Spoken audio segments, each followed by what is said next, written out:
Addiction is not only about substances like alcohol or drugs. It's about attachment, the uncontrollable craving that ties us to suffering.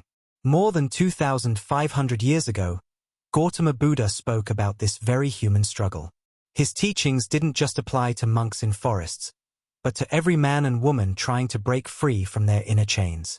This is the story of an addicted man and how a simple conversation with the Buddha changed his life forever. It's a lesson about craving, control, and the path to true freedom. In a village near Varanasi, there lived a man named Karma. He was once a bright young boy, full of potential, but over the years, he fell into the trap of alcohol addiction. Every evening, he could be seen sitting near the village tavern, begging for money, drinking until he passed out. His wife and children were suffering.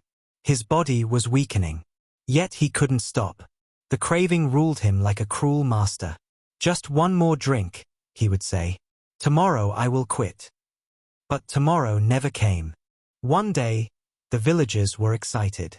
Word spread that Lord Buddha had arrived and would give a discourse beneath the banyan tree.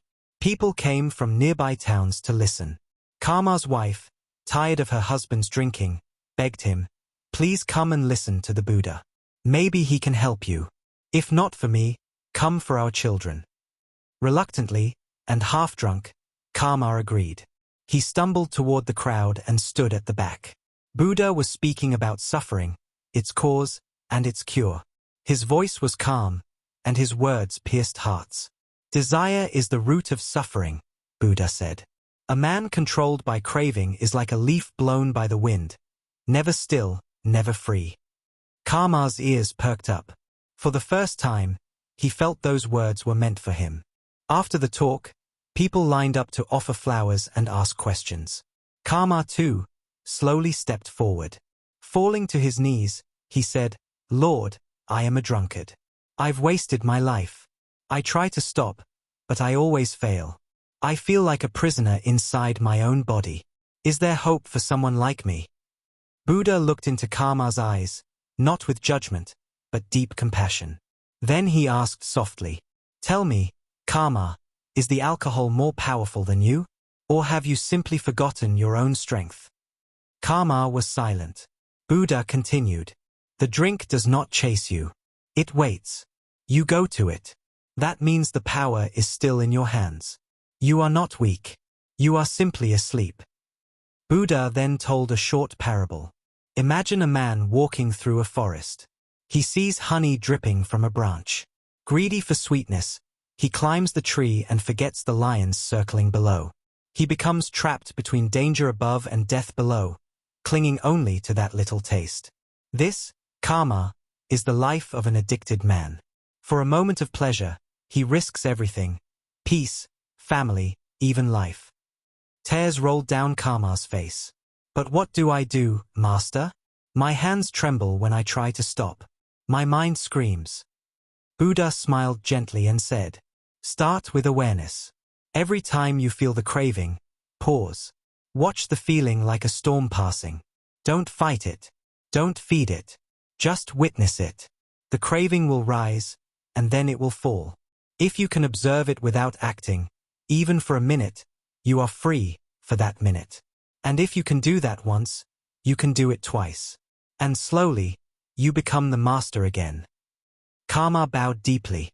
That day, he did not go to the tavern.